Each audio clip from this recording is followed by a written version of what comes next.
So I picked this movie because Fucking I hell, really like right. it. That was like a And you fucking fucking greyhound. ruined it. Oh man, it really took me by Damn it, Rob. surprise. I almost fell off my chair. I mean, you started the recording. What did you expect?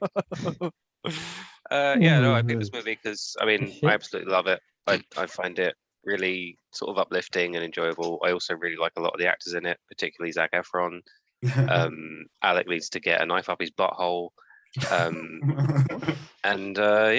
pretty much it. Yeah. Alex pulling Donald Trump faces. No, Alex, that's a Hugh Alex Jackman just sad. face. Alex just sad that he couldn't pull any faces until now. Yeah, I'm just making use of my. I'm free. I have no bounds anymore. He's got his power back and he's pulling every face at once. Every face that Hugh Jackman can pull. I thought I told you not to plug his power back in until after the call. What I would say is that since this is the last film of the round, I'd like to give a point. Oh yeah. It is. Ain't it? Yeah, Jaws. That's the first and next one. Yeah, Jaws was the last film. Oh, this is the first film of the next. Oh, I thought. You're right, Emmanuel. It doesn't make any sense on its face. Which, to be fair, you're still saying it in the right time because we haven't fully started yet. Okay, because I'll still wait. I was going to say I'll give my point to this film, but you might as well, man. But I should wait, because there's more to go. But it was mainly because I thought, oh, it's just a shame it got scored what it did. Because I enjoyed it. I thought it was a really good film. I thought I was going to enjoy it anyway, so I wasn't surprised that I liked it. But yeah. So you're giving your nomination point to this one for the start of round 11 when there's been no other picks in round 11. No. I mean, he literally said in his statement that he will have to wait now because there's other movies. So he kept maybe saying you this should have movie. paid attention. Well, wait. So what are you giving it to for last round? Yeah. Well, they'll have to think about it now, won't they? Tell us. Yeah, I don't know yet. Yeah, he thought he was going to give it to this movie, and now he's been cucked on it. So Knocked on it. Yeah. I'll post a list in the chat for you for quick reference. Oh, thank you. So this film, massive pile of shit. Who hated it more, Alec or Dan? Me. Or Rob? Yeah, I'm in contention for that one. I really hated it. The thing is, I just want to say before you get started, because it's probably going to be funny. I'm interested to see why you guys rated it so badly when, like I'll see a film and I think technically it's really good, and but I might really dislike it and put a 1 or a 2 for enjoyment. But you guys put low scores for everything, so I was just like, oh. So I'm just interested to hear what you got to say. Yeah, no, I thought it was technically really bad as well. Like I didn't hate the acting, but it was pretty standard. Like I didn't think it was like massively anything special. But the thing that I thought was really bad was just like how everything looked. Like there was some really nice set designs, but the beard on the woman looked dreadful. The CGI horse looked really weird. Like I was really confused by it. And the dwarf. Can I just say, I think I'm really glad I saw The Exorcist before this, because I was sort of like, you look at The Exorcist and it's a 50-year-old film, basically, and they accurately predicted what Max von Sydow would look like. He was 44 to when he was like an old man and stuff. This struggles with a beard. So, yeah, sorry, Karen. I think that the beard is the thing that confused me the most, because I was like, there's been good beards for a long time. There's not a single bit of CGI that I don't think looked like shit. Like they like put it all into like, I don't know, it's even just stuff like, we're gonna have a set and we're gonna just sort of superimpose like a cityscape behind it, and I'm just like, wow, even that looks fake. How the fuck did you even manage that? You just got to put like a painting or something, but no. Well, the bit where he looks out the window, doesn't he? And you've got like, the office block. And Any then bit. Is it the cemetery as well? And it just looks so flat. Well, this is one thing that I thought was a bit weird, right? So, you know, when I think it's when he first gets his building, and then like the posters come down outside the windows. So at that point, Rachel was like, "Oh, I'm surprised that they've done all this in CGI. It's like it all looks a bit weird." And at that point, I was like, "Oh, is it?" Like I didn't really notice. But then when they did the horse, I was like, "Oh, fucking hell!" So I was like, "How did you like? How did I not notice before?" And then the horse looks so bad. Well, I think because the sets and all that are easier to make look convincing and look good, whereas a real living creature like the horse or the elephants or the midget, it's just you know real living creatures like the midget. Yeah, the creature and the bearded lady. Yeah, they're all those things. No. Ben, I think you should be more nicer to that midget. He was a good actor, but that the CGI part of him when he was jumping Why around. would you do that? I mean, the only bit that looks less convincing than the midget, who may or may not exist, is the midget's house. It looks like a Game Boy Advance level Kingdom Hearts setting. Ben, I was just like, how the fuck does this look this shit? Oh, Ben, that's man. the funniest thing you've said since you talked about the slut. Oh, a sentient slut. Yeah. Well, that's a good segue to one of my notes I have about this movie, which is the only thing that I thought was bad about the movie, which was that Jenny is a husband-stealing slut and acted like the victim, even though she knew from day one that he was married. And fair enough, they had like a bit of a connection because like they both came from kind of poverty thing and they were getting along in that. But she reacted so badly Yeah. to him just being like, "No, I'm being faithful." I can just see Rob tensing up. Yeah, Rob had I know what's coming. I'm so excited. This was one of the reasons I gave Purpose a 1 because you probably know in real life P.T. Barnum was like a piece of shit, right? No. Yeah, he was like a massive piece of shit in real life, and so in real life, apparently the reason that Jenny broke off a contract with him was because she was like a massive philanthropist and she thought he was commercializing her too much. He was like auctioning tickets, wasn't he? So I was like, why have you made the bad person good and the good person bad for that end? Like I really don't like that. I think maybe you should explain some of the exhibits that he did. Yeah. Before you carry on, so I just wanted to put a related point to earlier. I think the reason why the only 2 kind of weird CGI things I noticed was the lion and Witch in the Wardrobe. Yeah, was because I watched it on an iPad. So why? Because if you're hating it that much, you can just sling it out the window. Except he liked it, so get fucked. I don't have my TV in a place or a big enough screen, so that's the well, maybe you shouldn't have set your room on fire then. Sorry. Now everyone knows. Just let in the film.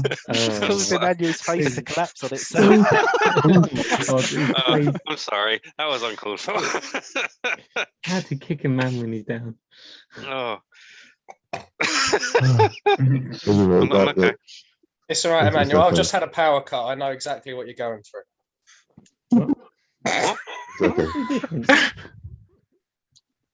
I think what Alex said was worse than what I just said. Anyway, no. I can't remember if I was going to add anything else. So yeah, carry on, Rob. I want to know about these exhibits. Yeah, so in real life, P.T. Barnum's first exhibit wasn't a dwarf; it was a slave, and same thing, isn't it? Oh, so it was a slave, right? And not only that's bad enough on its own, but it was after slavery had become illegal. So he broke the law to buy this slave, and then he used to make her work for like 12 hours a day, where people would come up and like touch her and sort of pull her about and everything. And she was like 80 years old, but he claimed that she was 161. So that was why people would come up and like touch her and they'd sort of like try and guess her age and that kind of thing. And then when she died, he sold tickets to a live autopsy. Nice. Oh, then when they said she's actually an 80-year-old lady, he was like, no, you found a different woman, not the lady that I had who was 160 years old. So I'm just kind of like, I mean, I think it's trying to be sort of like an uplifting thing about accepting people and sort of, you know, tolerating differences and all of that kind of thing. So I don't understand why they would make it about somebody like P.T. Barnum and they would make him the hero of it. Yeah. I mean, yeah, They from what you shouldn't have said, put his I don't name on understand it. why they didn't just use an original character. Yeah. Yeah. Yeah. Made more sense. Because that's, yeah, like my issue with that is like two parts. Like, yeah, I don't know why they wouldn't just make up a new character rather than making a shit person look like a good person, and then equally making a good person look like a bad person so that he looks like a good person. Like, I really don't like that. But also, I think if you're gonna make a musical that's meant to be uplifting about a freak show, then the freaks should be the heroes, not the person making money off them. Yeah, because like the freaks, they're barely in like scenes. They barely they just kind of act as like a single entity. They all want the same thing. They all think the same thing. They all act in the same. They all dance together. And it's really weird that you got like this is me is like this song that it's all kind of hanging off of, and it's like this is your fourth scene, this is your first scene, this is like I've spent exactly no time with you, and it's like it's all very well saying this is me, but it's like I don't know who any of you fucking are. But then it's even worse because it's not, because that's just like, I don't know, it's just like A to B, like I feel bad about my beard, this is me. But then after this is me, That's the great song. It did sound like you related that to that one, to be fair. But it's like this. I feel bad about my beard. I'm ashamed of my beard. Next scene, you better fucking accept me, mate. And then all the scenes afterwards, you're like, oh, bearded lady gets a line, and she's in all the wide shots. It could be any one of the freaks talking, and I'm like, cool. So you're now celebrating your individuality by being shown exclusively as part of a group. Like,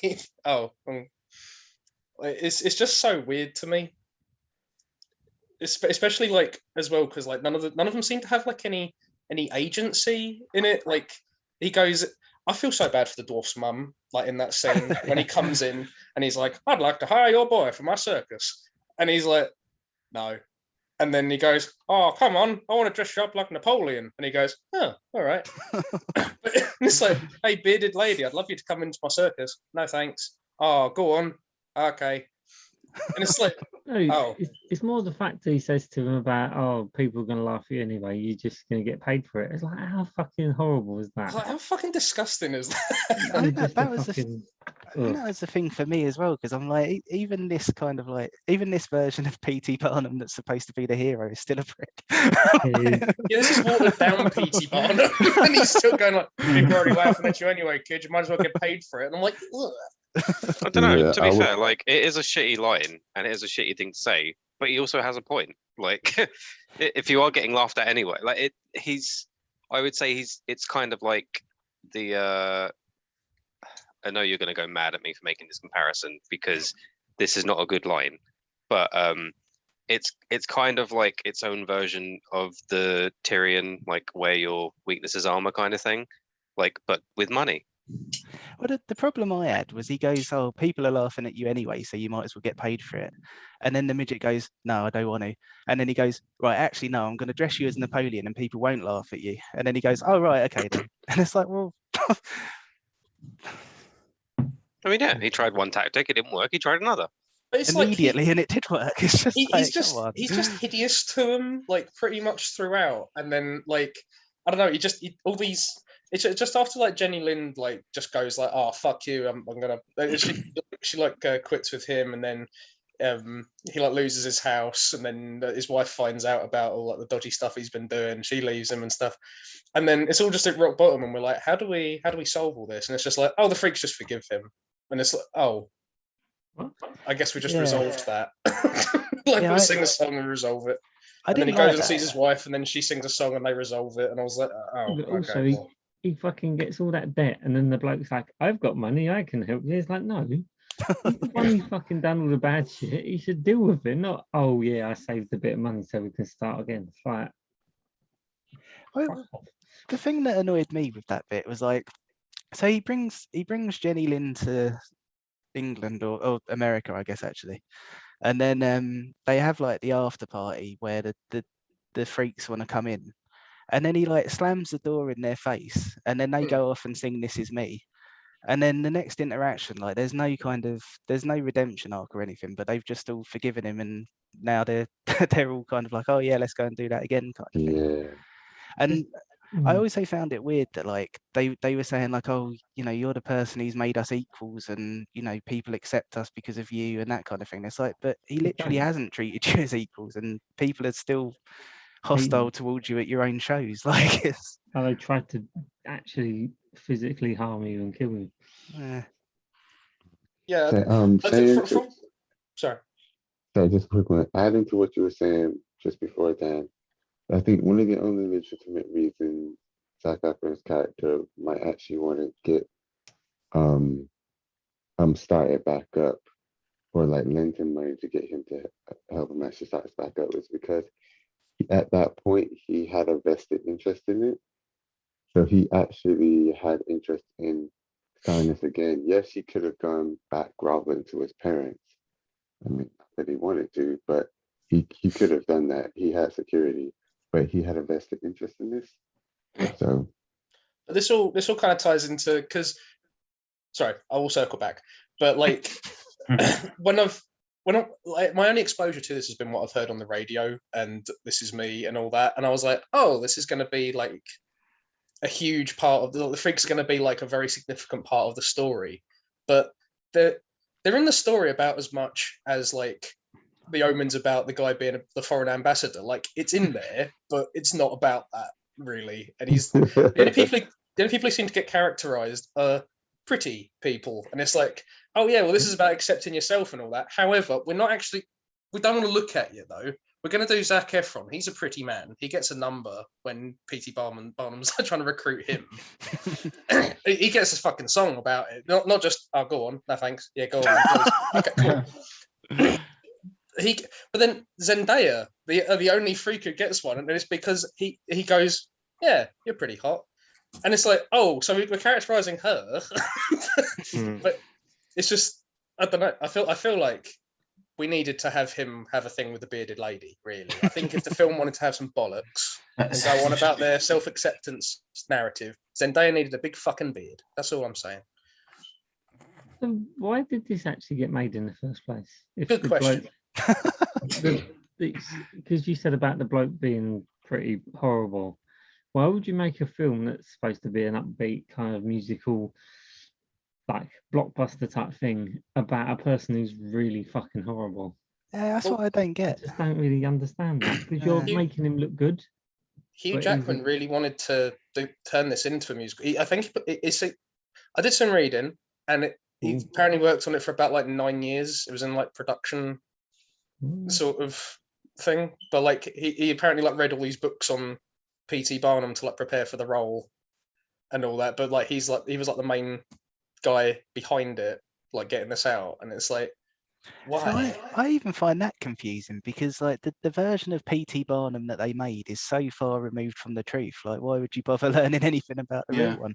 I think it's just one of those things where, like, for some people, he is like a household name.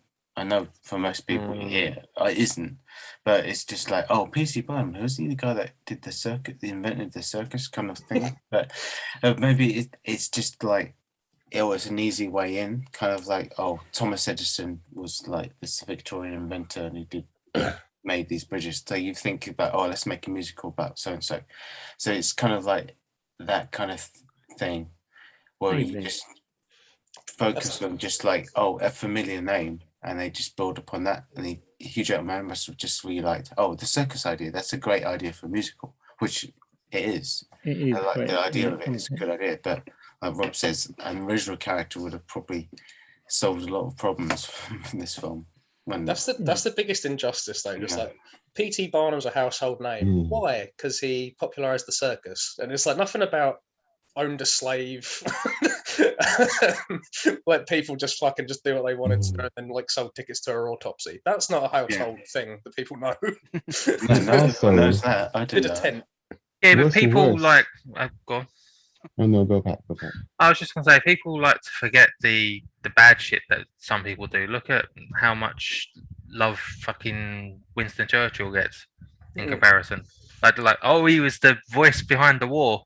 Yeah, Yeah. but he also fucked up India. But this is what I mean, though. This is why it's so weird, because it's like, oh, let's do a biopic musical about this guy. He's like an artist. His name's Adolf. Like, don't worry about it. Oh yeah, I was gonna say that. I was gonna say it's like making a musical about Hitler. He was a little bit controversial at points, but he could do a painting. Springtime for Hitler. That's a good trick. Saying that, he knew his way around a paintbrush. There's an episode of Supernatural that takes a piss out of in a very good way. But anyway, what I was going to say, not that, was that when you said that about him reading up on the road, the initial thought I have is like, wait, you weren't just going, oh, I want to make something in the circus, so I'll use this name as a household name. Great. You researched into this guy, found how much of a trash guy he was, and still decided to use his name. Wait, why? Yeah. And the thing is as well, like if they made a film about like genuinely how shit he was, then that would be actually like, yeah, it'd be quite interesting as sort of, kind of like a piece of biography. Yeah, they should do one. Yeah. So I feel like there's conflicting ideas behind it, because like if you're gonna make a film about P.T. Barnum, then like show us how shit he was, and if you're gonna make an uplifting musical about a freak show, then make the freaks the stars. Like that's just do one or the other. Yeah. Or both. Both's fine as well. Or just punch up a little. I'm really just imagining like this just Elseworld kind of version of this, where like he's just gone, maybe we won't use the name, and he's just gone like, who's this guy? And he's like, Jack Human. You made John leave. I think John's still got his headset, hasn't he? Yeah. Is it? I was imagining like the darker version as well, but I was just thinking of Phantom of the Opera, because it's the only dark musical, to be honest, musical film I know or I've watched.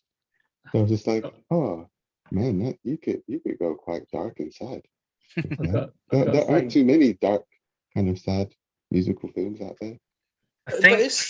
Sorry. I'm just going like on the story. Like there's a lot of stuff that the film looks like it's had a lot cut out of it. Like the story the story was very choppy. And I think that's the problem, where you're only focusing on maybe the good side of P.T. Barnum, if there is one. I think that was completely fictional. Personally, I know nothing about the guy, so I'm just based on what I've seen in the film. Like, I think I really enjoyed the film, but I think if you take any musical elements out of it, I think it's a pretty drab film. Well, this ties in again with because I for the amount of the stuff we get through, it's like I found it really just as kind of like a little biopic about P.T. Barnum. Bad, not about P.T. Barnum. It's about Jack Human. It's as like just a thing of like, oh, we're going to get in his head and it's going to be this uplifting thing. It's still I found it was just in such a hurry all the time, and it's like I just really struggled to get in like anyone's head. Like the best analogy I've got for this is there's a Rick and Morty episode where they're running from something, they knock a flask over and it shatters, and then this big slime person comes out, and the slime person in like about 5 seconds goes from being like a baby to dying of old age. And that's how I feel about Hugh Jackman and every other character in here. I'm like, everything's going too fast. I can't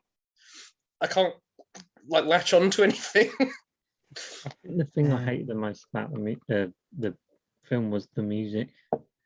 The singing was the worst bit. That's the best bit though.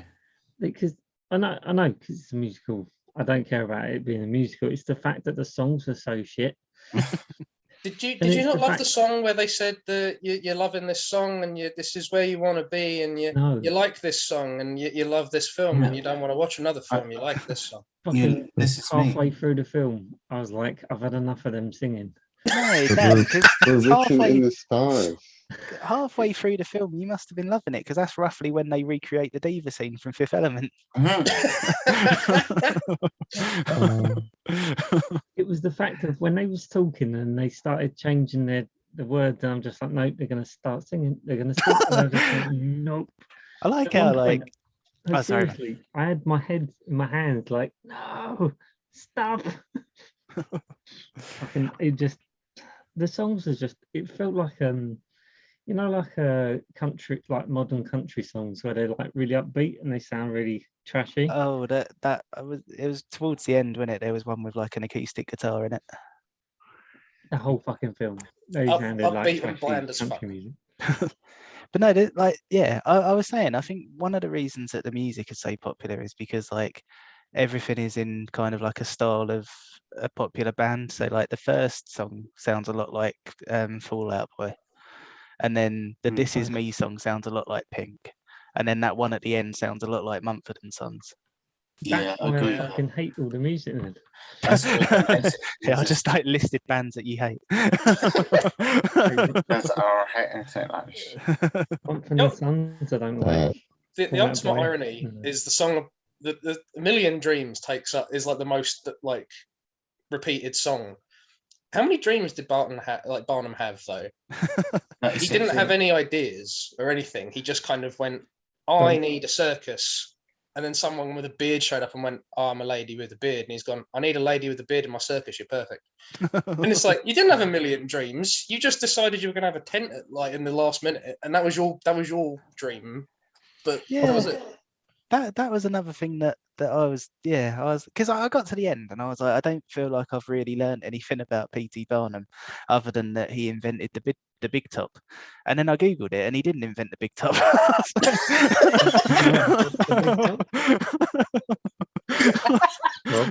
Yeah. What's the big top? The tent that you see circuses in. Oh, okay. Right. Claims he invented it, didn't even. But I would have thought them circuses have been around way before that film. Film.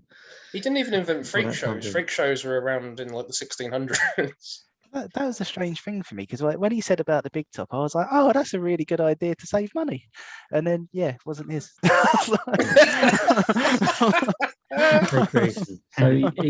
he was a racist. He was a slave owner. I thought you were going to call him a slut. And he was a fucking con artist. Oh, he was a con artist. But he claimed to own midgets, which we all know don't exist. They're not midgets anymore. They're dwarves. Oh shit! All them midgets. Oh. Well, this is another thing, actually, right? So yeah, in the film, Zac Efron bails him out, right? But apparently, in real life, the person who bailed him out was the midget, and I was like, well, that would have been a really nice character arc. The midget was actually he was like a cousin of his, like distantly removed. But I was like, why did they make that change? And it's like, it's a little bit fucked up to have your 4-year-old cousin adopt him and go, I'm going to dress you like Napoleon and you're going to smoke a cigar on a pony. Maybe we'll make him 22 and not related to him, because it's slightly it's still a bit fucked up. It's less fucked up. Maybe. It was the music that got me. It was like, I felt like I was in a shit fucking clothes shop and they're playing awful music. I will say, like, I mean, I don't personally like the music, but I can see why people like it for the music, because it is they're all feel good songs, aren't they? Like they've all got that kind of like they're just like massive songs. Like they just keep getting bigger and bigger. So I understand why people like them. Jenny Lind was my favorite. But at the same time, there was like 3 songs that weren't really relevant to the story. And I was like, but this is a musical. Like they're never enough. I don't understand how that was relevant to anything. Oh no, it was. Camilla had pointed out to me. There's a little bit in it, and it goes, "This is relevant to the story," and then midgets. Never enough was all related to the kind of shoot point in kind of love triangles and stuff going on. Basically, certain people never being enough for other people for the kind of love to really go anywhere. So yeah. I mean, surely the thing that it's biggest talking about is the fact that nothing's ever enough for Barnum. Like That's the theme throughout the That's entire true. movie. So it's Yeah, incredibly related to the story. That was Yeah, probably the yeah. strongest bit for me because it actually does address that he's kind of a like that. That is sort of like a recurring thing with his character. I was like, that was like the one bit that I thought was actually quite well done. But why is it being Yeah. sung by somebody who doesn't know him? No, it's That even makes though it is relevant in that way, what you're just saying with Barnum. Basically, the first time who sings it, you have the Zendaya kind of Zac Efron love triangle where she's just like, yeah, I'm never gonna be enough for you, and then walks off at the end. And then the insecurities of the wife. That's Emmanuel, where it's, huh? I just need you to understand that triangles have 3 sides. I don't really care. You called a man and a woman trying to get together but having troubles a love triangle. It's It's a not love triangle. dodecahedron, all right? It's a It's a love story, whatever. Love stories. But yeah, Wait, point. what stories? Anyway, to try and make sense of this side. And then the wife's insecurities about not just the circus, but also this new kind of lady coming into the picture, and he's constantly talking about her, though there might have been some stuff cut out.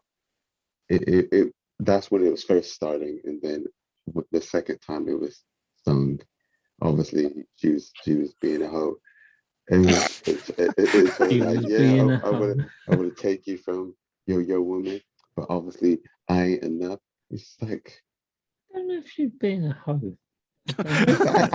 yes, I was emotionally cheated with you. No, Too she friendly. was literally being a hoe. But you took it that far. We might be from different things, but then he is a dick anyway.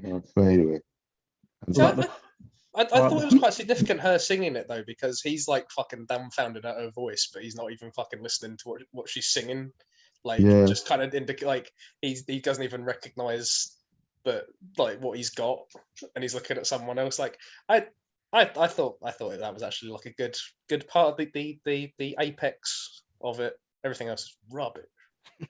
It was rubbish.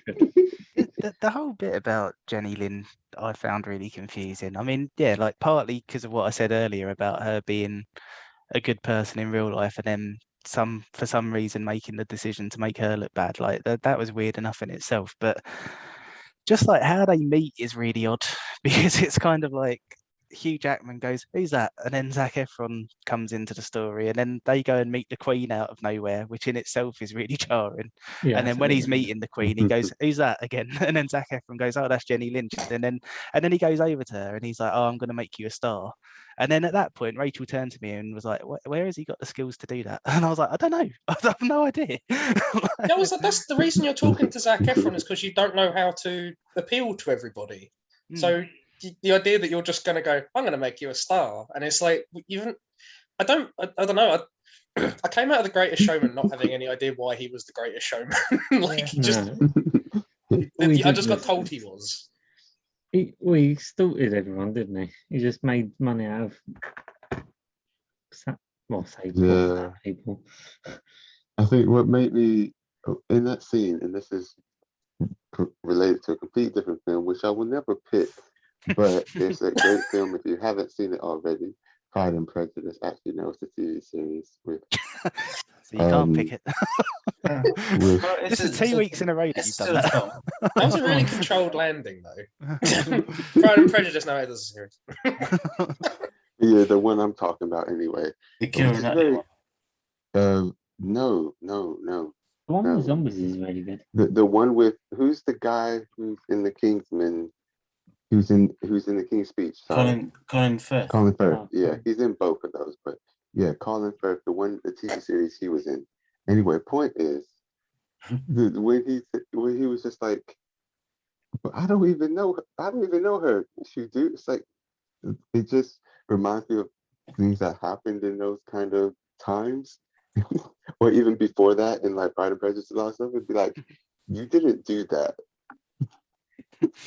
Otherwise, they just look at you and walk away like, who are you? Excuse me? Okay, bye. Hey, I don't know you. I just imagine her doing that. Obviously, it wasn't going to happen, but it just made me laugh. Anyway. I gotta say, my favourite character in the film was her dad. The amount of shade that he gives him, it's just great. Did you not enjoy the critic? Because I really liked that scene where he's like, criminal, degrading, and I was like, yeah, and he's like, someone doesn't like to laugh, and I was like, oh, fuck off. To be fair, I thought the critic was you.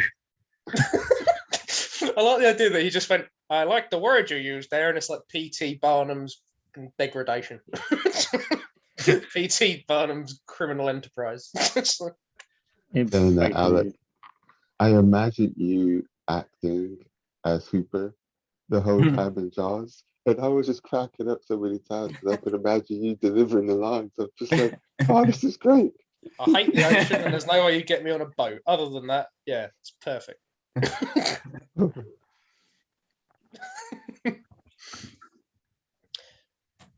But yeah, also I think worth mentioning is his father-in-law's like about 4 years older than Hugh Jackman is.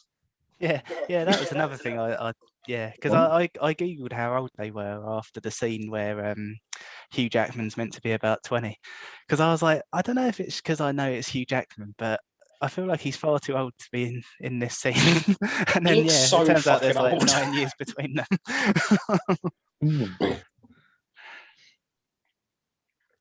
Yeah, I think, more than anything, I just found the whole thing like really bizarre. Like I thought like the idea behind it was weird, and like a lot of the choices for how to tell the story was really strange. And there's a really, because I went into it and like, I mean, I told you guys before that like I'd been avoiding it for ages because Rachel's wanted to see it, and I've just been like, oh, I can't do it yet. And when we were starting, I was like, do you know what? I bet I'm going to really surprise myself, and I'm actually going to like this. But then, I just found like every time something happened, I was like, what? What is this? I think it'd have worked a little better as like a show or something, because you can do P.T. Barnum sort of like, people love that sort of stuff. You could do it like kind of like this guy, and he starts off idealistic and he gets darker and darker and darker as it goes, and you got like this whole ensemble cast, and you got like loads to play with there, just his relationships with everybody and everything. And it's like, we don't have to rush through this. It's not a race. We can really like fucking dig in and like explore this. Alec, you say that, but Hugh Jackman's done a musical tour for this where he's just singing the songs. Really? It's not actually been a stage show. It's just basically been a gig. I hate that. Hugh Jackman and Mel Gibson have a lot in common. I don't think they realise how much they've got in common. Thinking about it though, you couldn't really do it as a stage show because like the amount of costume changes you need in very little time. No, the pacing was a big thing for me because like it was just because one thing that sort of highlighted it was like when his wife is pregnant, Rachel was like, oh, I didn't know they were going to have a baby, and then the next scene they've got twins, and I'm like, whoa. They've got eternally young twins as well. Yeah. It goes through like about like, I don't know, just like, I don't know, 5 years worth of stuff, and they're the same age at the end of it. Yeah. I did like the bit when the daughter's the tree in the ballet. She's the only one dressed as a tree as well. They were like, we need to shoehorn her in somehow, but she doesn't know any ballet. How do we do this? We'll have just her as a tree. Oh, I thought it was the one that did the ballet was the tree. No, it was the other. That'd be even better. I'd love that. That would make more sense. I thought that at first, for the first few seconds, and then Camilla was just like, no, she's the ballet girl is it's the main one. And it's like, oh, that makes sense. I've gone from being the central dancer to being a fucking tree. That would have been hilarious, right? That would have been really funny, but if it's not, then that's just like, what's the fucking point? Well, that was one of the reasons I didn't give Story a 1, to be honest, because I thought that was quite a nice bit. Because if you are going for the idea that like we should all accept each other's differences and everybody's got a part, then that was quite a nice thing to say. Look, she doesn't know ballet, but she's still there. So that was one of the reasons I didn't go like, no, this is a wonderful story.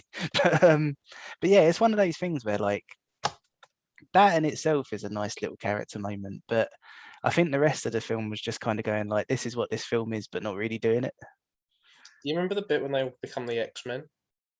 Which was that? They'll have a fight, and then the tattoo guy like just leaps through to like belt someone, and then someone does like a Black Widow kick, which like wraps his like legs around him and like throws him, and then the giant fucking chucks someone across like the whole fucking room through a wall. I like that. That was funny. Yeah, that bit is a bit weird. I thought that they should have walked away. Because I was just like, wait, why are you threatening them? There's 2 of you, and there's a whole bunch of them. And then the place caught on fire, and I was just like, why didn't you just walk away? you had, there was no one there. Like, you did not know the other folks. Can we cast Emmanuel as like an angel on a shoulder? Like, why didn't you just walk away? But Emmanuel, they had to have a fight. Because they had to have a reason to go to the lowest part so they can come back even stronger. Because that's the stupid fucking plot line of this fucking thing. I've never heard you so angry about a film, Dan. You see it in a lot of films where it's very apparent in superhero films. Where it's like, we're doing really good. Oh, we've had a really traumatic moment. Then we come back even stronger. It's like, wow, this has been done a million times. And this was even worse. It's like, oh, I've saved the money every week. And I'm just like, why didn't you just die now? Being a responsible saver, Humphrey fucking hates it. Yeah, but why didn't that other fucking bloke, if he was so savvy with his fucking conman... He hadn't had the millionth dream yet, where he thought, oh, I'll save some of this money. Speaking of dreams, that is another thing that I thought was a weird storytelling choice. So at the start, he has a dream that he has a circus, but he doesn't think of having a circus until his daughter suggests it. See, I think that's an interpretation you can do, but I think there is like a definite sort of split where like it is just him looking at a top hat and going, I could be somebody, but I still think it's a fucking weird choice. Yeah, I think... Just to put those scenes right next to each other, like you're kind of inviting this question of, if you're dreaming of being a ringleader, why is your first move to be a wax museum? You know why they did it, right? It's pretty much like a stage show, right? They start off with kind of how the thing is in the. Does that make sense? Like if you go and see a play, or you go, oh, this is the whatever fucking Matilda musical, and it's got like a scene from like further in, and they have it at the start, so you know what it is. And it's kind of, if they've sold this film as this being Hugh Jackman singing in a fucking ringmaster outfit, you're gonna have that at the beginning, so people are gonna go, oh, it's this film. I was thinking the same thing. I just pictured the build-up of that scene. It's like, whoa, and then he's like, "This is the moment I've been waiting for." And then just this whole thing builds up, and then all the lights come on, and it's just all these fucking wax statues. But that's the thing for me, is like, because I don't know, it's kind of at odds with what it's doing, because it's showing him as this guy who's like got this really grand dream, and like, yeah, he's thinking of this thing that doesn't even exist yet, and like how he's going to be this like huge star, but he doesn't think of it later. like his daughter goes like, oh, you should do this instead. Like, if you just took that out, then you'd have had that through line of him being the creative person. I don't know why they didn't do that. He doesn't think of anything. Zac Efron has like a line later where he's like, they come for your big crazy ideas, and I'm like, has he had one yet? He had one idea and it was shit. No one liked it. Yeah. Another weird thing, actually, that's just reminded me. So they introduced the character of the thief, but there's no reason for him to be a thief. He just disappeared. But later on, he's controlling the box office. No, he's basically the admin guy. But it just doesn't really make any sense. And why would you agree to someone doing I just didn't get it because it's like, oh yeah, this guy's a thief, and it's like if you've got no payoff, then why did you do that when you were going to use him on the box office? Because now I'm just going, that's a weird choice. You've got a thief handling your money. Why? Yeah. That would make no sense. And imagine them meeting for the first time, and you're like, yeah, this bloke's dodgy, but I'm going to let him deal with my financial affairs. There was a deleted scene where he actually nicks his money, and then PT catches him, and then he goes, I'll sing a song, and then they sing a song, and they're fine again. Please don't steal my money. Don't do it. You know what this means, Mr. Thiefy Man? A million dreams are keeping me. And he's like, awake. And then it's like, no, fine now, you've learnt your lesson. No, what he's done is he sung to him and he's just like, please kill me. I'll do whatever you want, just don't sing again. That bloody Million Dreams song, man. I felt like that was going on for an eternity. You did see people go from being a child with gawky teeth to Hugh Jackman as a 50-year-old, so I can't blame you. It's just like every time they started again, I was like, oh fuck. Agency started and ended and grew up in the time it took. I felt like that about all the music in the fucking film. Like this one's like it's going for eternity. Saying that, what Ralph was saying about the dream thing, I get what you're saying, because if you don't see it in the same way, I didn't think of it like that. I thought of it like the kind of musical thing where it was just playing at the beginning, just to kind of just set the scene and everything, and then go back and do some prequel story. But because I thought the only thing the kid was thinking about in the window was dreaming of not being broke and having some nice shoes and actually having a decent life. I thought that's what the kid was dreaming of. That just reminded me, actually. So that was another thing that I thought was a really strange storytelling choice, was that at the start a disfigured woman gives him an apple, then later on he starts making money out of people who look different, and I was like, I'm not sure what you were going for with that. He's actively answering this critic going, do you not think this is demeaning, to going like, I see you've never laughed before, and it's like, oh, I see, like, you don't take any amusement in like pointing and laughing at other people. Or making basically people, making fun of people. This freak, not my term, but like this freak, like, is the reason you're alive, and you've repaid it by just making a mockery of. But that's the thing. They're all like a group, right? And they're all like, oh, we're all together, but he's making money out of them. They're getting paid a pittance. To the point that he won't even let them stand in his like booth in the theatre. He's like, they can have standing room because it's less visible. It's so weird, man. Because like I said earlier, like they do this bit where they're all like, oh yeah, you've made us equals and you've given us worth, and it's like, but every time I've seen you, that hasn't happened. Like the opposite of that has happened a few times, but not that. Well, but he openly does it as well. Like when he closes the door. Yeah. And they still fucking come back and say, oh, we will be one family. It's like, I would have got it. You've been a very naughty boy, PT. We need to sing A Million Dreams.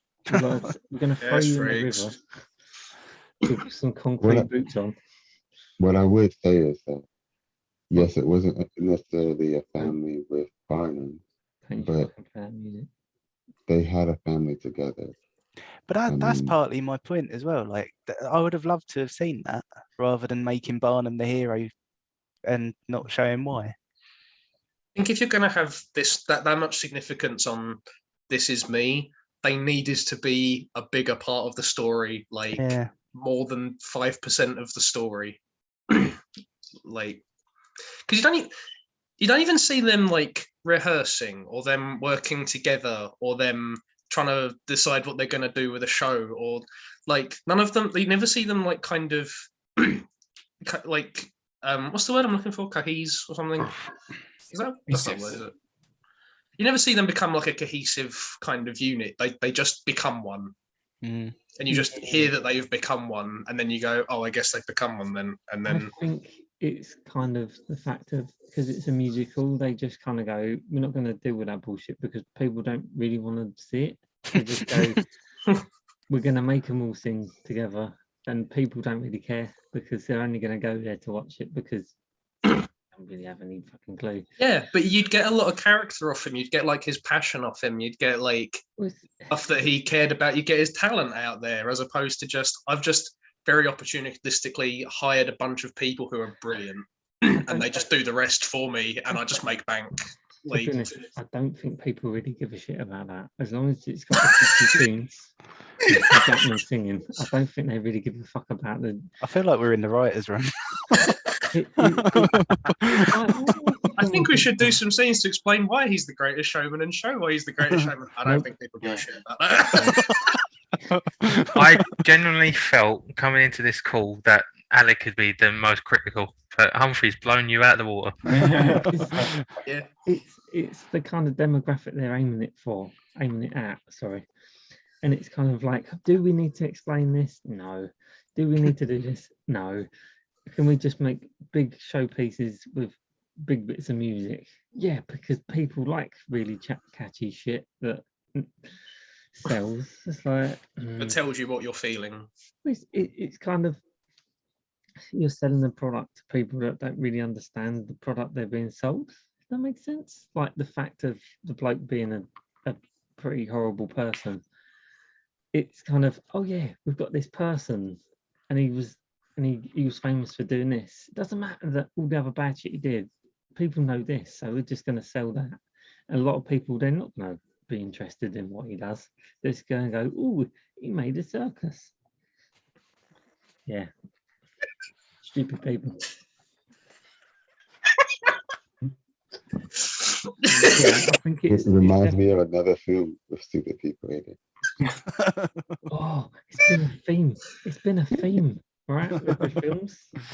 Stupid people in the Jaws film. Stupid people that watch. See, now we've got to tie in Fred for our double bill. Is that for each call, half of us have been going, these people are idiots. You paid money to see this at the cinema. You are fucking idiot. But I don't know. It's one of them things, right? It's just it must have made loads of money. Oh, it made massive amounts, man. Yeah, because it got an award.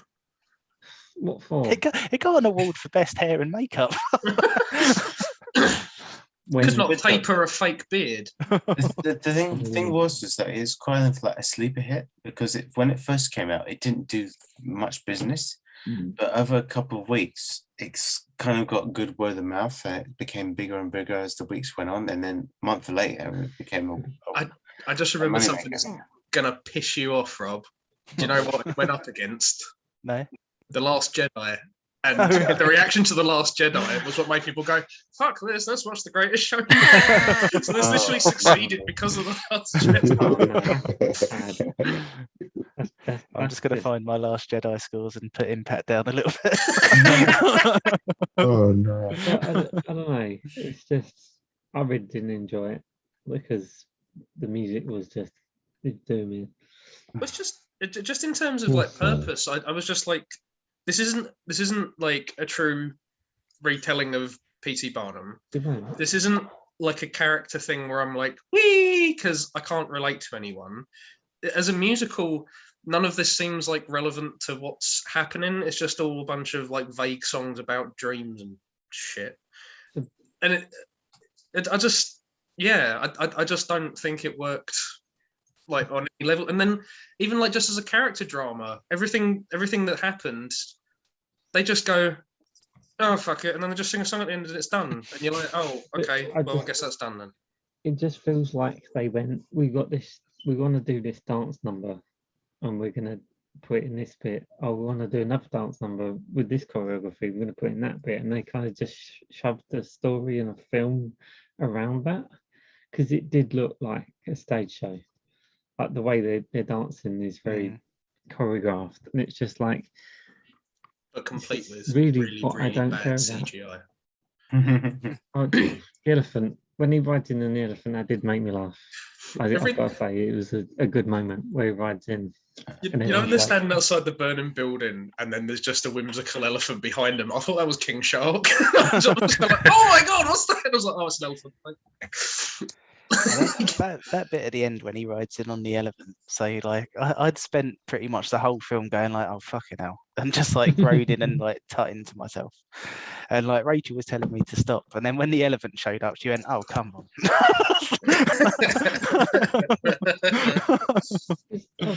I was saying to Cole that like not one of my favorite films, but in like my top 20 films, like I really like The Sound of Music. That surprised me. I really like The Sound of Music too. I wasn't expecting you to say that.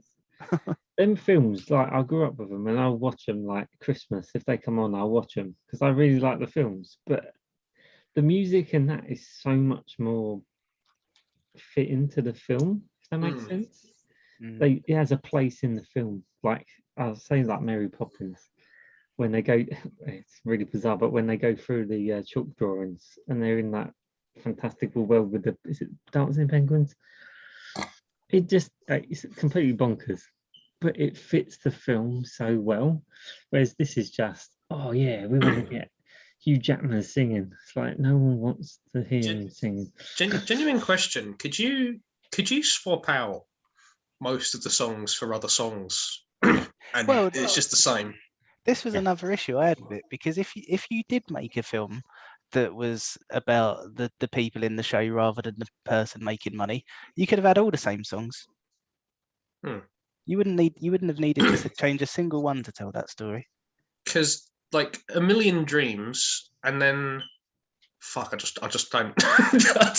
Dreaming with Your Eyes Wide Open. Is that? Fuck, I'm really just struggling here. Eyes Wide Shut. Eyes Wide Shut. That Stanley Kubrick just wandered in.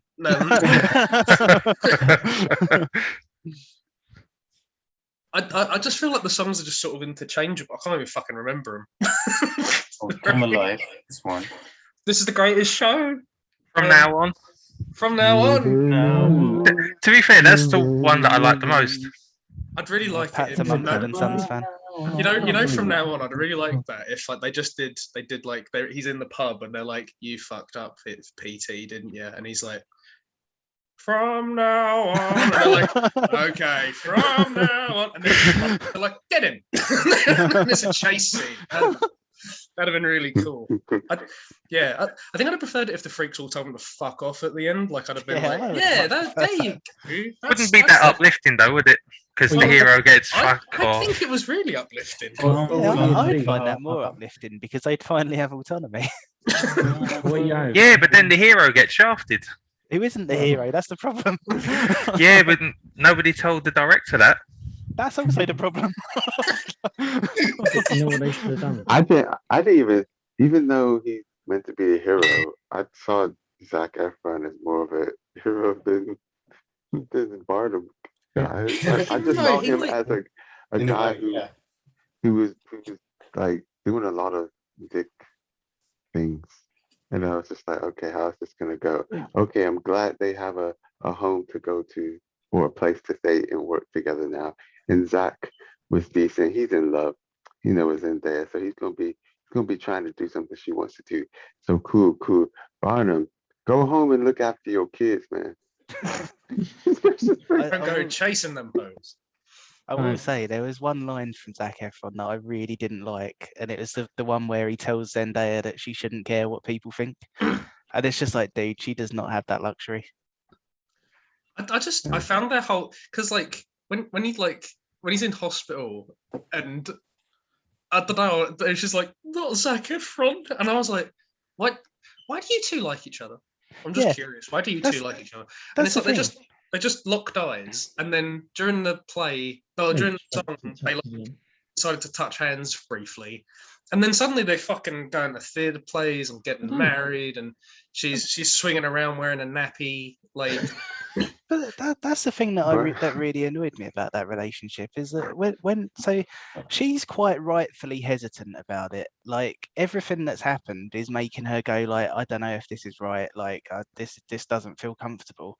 And then he ends up in hospital, and then you're expected for her to be like, oh, I should have just not cared what people thought all along. And it's like, no, you were reasonable. He can't even plan a theatre date where his parents, his racist, snooty parents, are coming down the stairs at the exact same fucking time you're coming up the stairs. Like he's not worth it. Is he? Oh man. Also, he should be Spider-Man as well because he climbed up that fucking auditorium. That would have been a third act twist. I was Oh, thinking man. they should have done an alternative ending where they throw him in the river. They like just under him, Oh. and you see like bits of like his hat and his head's floating down the river, and they're like, you. No, when they're swinging around and he climbs up on the balcony and he just jumps and he just grabs the rope and they just keep swinging. And I was like, that's not. Like the I fact was just that they're picturing any doing one of us doing it, just like, no, you idiot. Yeah, I mean, I could suspend my disbelief because, like, whatever. But I was Oh, kind yeah. of thinking, Yes, how is there only 2 people in this scene? Like, this seems like a multi-person operation. Or like the fact that he's holding on in midair and he's able to pull himself down. Yeah. Bullshit. Oh man, it's too funny. Saying that, when you what you saying, Rob, about Zendaya, like we're meant to think at that point, oh, she should have not cared all along. To be honest, I miss a lot of things. So at the time, I wasn't thinking that. I was thinking, it took losing him for her to go, you know what, I actually want to kind of be with you rather than not be with you because of all the problems we will face. So yeah, please be alive. That's all I was thinking. I was like, It's an old narrative trope, isn't it? Like, it's kind of, if you turn something down and then something bad happens, then you realise the mistake you were making all along. But I was like, you're not making a mistake. Like, you're doing what is completely reasonable for you in this time. Can I interject for a sec? No. I've got to go. Oh shit. Because it's nearly 1 o'clock and I've got work at 9. Oh man, that's this double bill. I mean, we've been on for over 3 hours now, haven't we? Pat, do you want to know what my film is? Yes, please. I'm not telling you. Okay, see you later. What if we It's gonna be- rewrite the stars? Fun enough, yeah, it's got music in it. We But wrote, it is rewrote Apocalypse Well, I'd Now. imagine it has. I mean, every film has music in it unless No, but it's a silent film. Like, I can't even. Singing. But yeah, Apocalypse Now is my film. Oh, nice. Even though you already know this. Pat. Oh my God, are you all right? I'm cool with it. Are you okay, Pat? I had it on my list for 2 years' time, so it's fine. I'm really looking forward to the bit at the end of Apocalypse Now where they're having the bit at the end and then they just sing a song and it's fine. No. All right. I don't know anything. I'll about talk this. to you guys later. Good bit, man. Bye, Pat. All right, see you, Pat. Take Later. care. Yeah, I really didn't like that film. And nor did I'll just my say, like, mum. there's like a really weird bit of characterization in it. Like Zendaya's brother doesn't get like any. Well, he gets like a few lines, but like, you know, I don't know. Just Zendaya seems like what you're saying, Rob. Like she's like really hyper aware that she's not accepted by society. But then her brother seems to be like, I don't know. This might just be me, but like one of the angry villagers calls him like a slur, and he just looks like. And I was like, have you never encountered this before? Like, how is Zendaya like really, really aware of it? But her brother's going like, I can't believe you just. I mean, I just fucking Bex, but like, yeah, I just. Are we allowed to say it? I'm not saying it. No, I'm not saying it. Oh, okay. Not even the film said it for good reasons. Oh no, the film said a different one. Yeah. They did say. They said that. Yeah. They said SPOOK. Yeah. Which Or why? Oh. Yeah. But he just looks so wounded by it, and I was like, have you never had this in your life? In this society, Yeah. you've never had this Yeah, happen. no, I get you. I feel like the reaction should have been more sort of, I don't know, like sort of being hardened. resigned to it rather than being shocked by it. Yeah. Yeah. That's the bad thing, directing.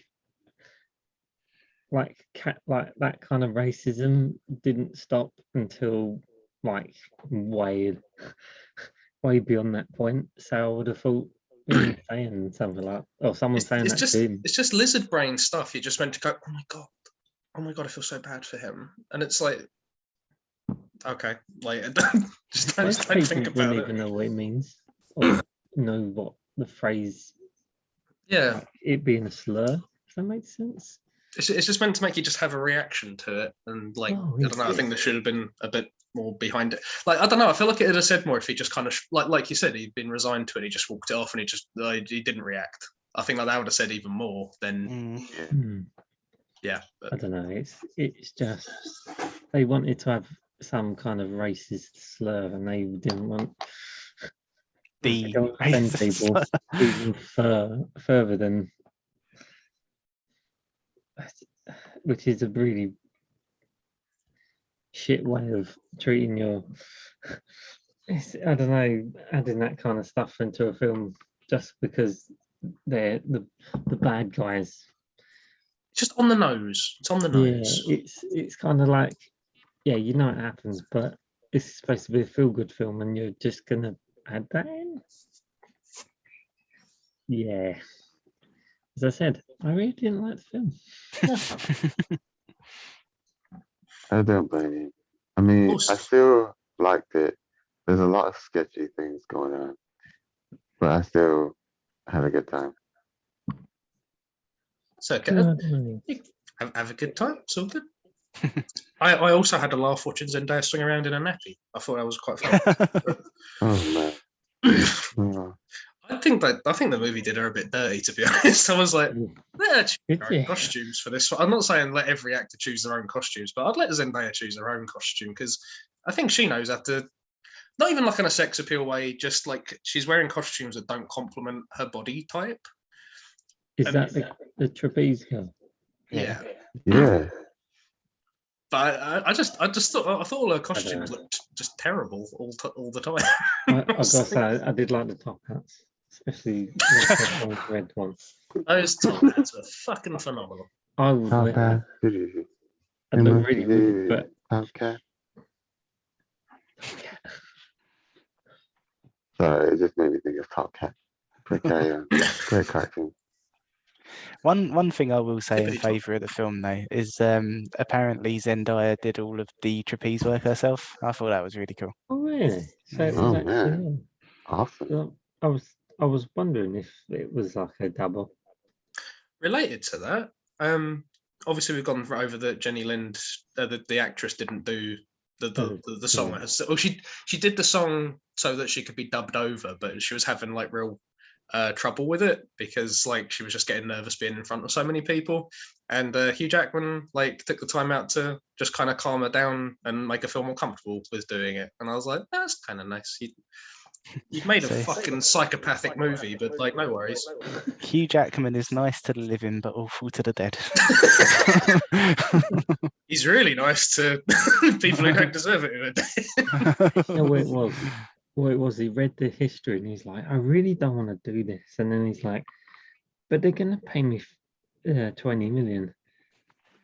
Can you imagine if it was actually that Hugh Jackman was like, I don't want to make a musical, so if I just propose one about P.T. Barnum, and then they were like, yeah, that's quite a good idea, actually. Hugh Jackman would never say he didn't want to make a musical. I just find it funny that...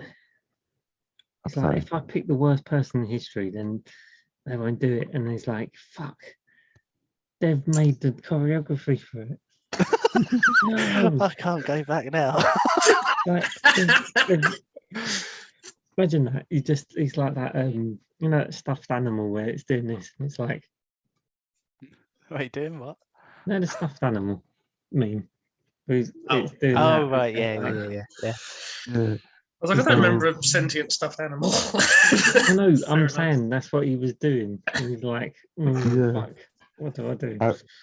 Halfway through the film, I was just thinking, I still find it quite. I was just thinking about not the film itself, but about how he went from Australian theater, whatever star, and all this kind of stuff, and then he became X-Men. X-Men. He became Wolverine. To be fair, Wolverine basically is X-Man. He's pretty much. Because he kind of. Now he's a circus leader. How did it go from that to that to this? I'd love to have been in the board meeting for it. Just kind of like, I want to do a musical about P.T. Barnum, and they're like, okay, Hugh Jackman, and then they're like, what are you going to do with it? And he's like, can I make this face? And I go, perfect. I think that's the thing that I find strangest is that like people obviously cared about it. So like I don't know why they made like the weird choices that they made. This is money. It's about money. I was so weirded out when I found out that he read about it, because I feel like the more you read about it, the more you go, maybe we should forget this guy.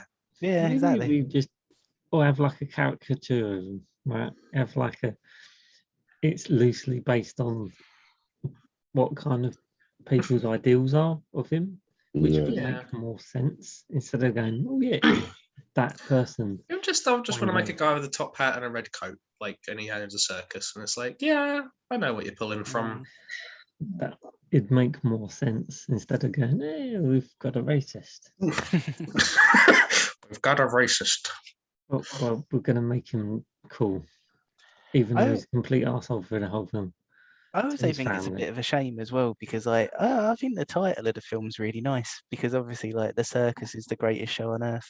So like having a film about the guy who, well, a film about a character who created the circus and calling it the Greatest Showman, I quite like that. So it's a bit of a shame that they made a film about someone who they didn't show to be the Greatest Showman. Wow. That's commercialism. Which is why Jenny Lynn left him. She was like, I'm done with your flumpy looking fucking horses. Can't take it. Oh my god, it's when he's standing there and she's singing and he's crying. He's like, his eyes, I'm like, no. The dance, well, I don't know what you'd call it really, but like what she was doing in that scene was really throwing me off. Because like the like it was really I'm in a paddling pool. Never. All of the beach balls in all. She's on the thingy. Yeah, the cross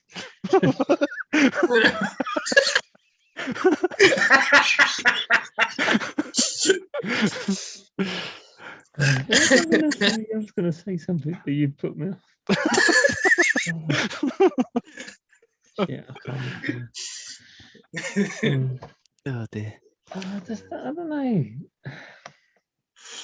Oh, that was it. Like a lot of the songs were dubbed, and it just looked really strange. Yeah, that was really weird. The first song in particular, because I was like, I know this is Hugh Jackman's voice, but it doesn't look like Hugh Jackman is projecting his own voice in this thing. That's the thing when the woman's like the singer woman, bearded lady. No, the Jenny Lynn. Jenny Lynn, that's it. When she's singing, it's so apparent that she's dubbing it. It's just really. Ugh. I watched a video about this, and they were like, I thought that the joke about PT not knowing whether Jenny Lind could sing would be like a story point, because he knows that the bearded lady can sing, and so the joke is that Jenny Lind can't sing, and they have to pretend they have to like have the bearded lady like behind the curtain and stuff. No. Yeah. Well, that was the thing though, wasn't it? Because when he introduces Jenny Lind as having like the best voice he's ever heard or whatever, there is a shot of the bearded lady looking a little bit hurt, but they never do anything with it. It's one of those things as well where I'm kind of like, that probably did happen in real life, but yeah, it happened. I believe that he promoted over that having heard her, but yeah. I was expecting some opera to come out after this, and then nothing opera this.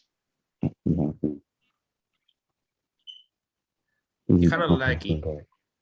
Really quiet. Claggy. No, don't do that. What's the film with the? I'm gonna go. Oh, okay. But I was just saying, I was surprised. She's an opera singer. There was nothing slightly opera about any of her songs. Yeah. Anyway. All right. See you, and John, thanks for picking it, because I was meant to get around to watching it, but never did. Welcome. See you. Bye. In a bit, man. Catch you later. Yeah, So what no, did you think, John? I mean, you know what I think. I love the movie. Oh, okay. Yeah, I was gonna say actually, like as much as I hated it, I am glad that it makes you happy, John. Well, it's a bit fucking late now. No, I'm kidding.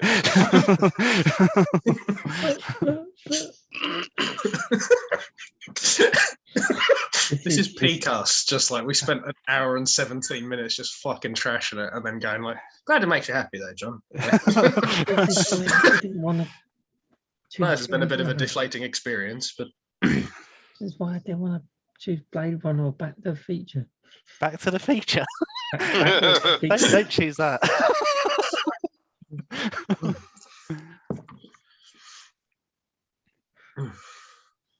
Yeah. yeah. Yeah. Yeah. Yeah. Yeah. Yeah. So this is the Ooh, problem cool. with you announcing your film early, is that now we've got no natural end. Yeah. Oh no, because I only did it because Pat was leaving. Yeah, no, I'm only joking.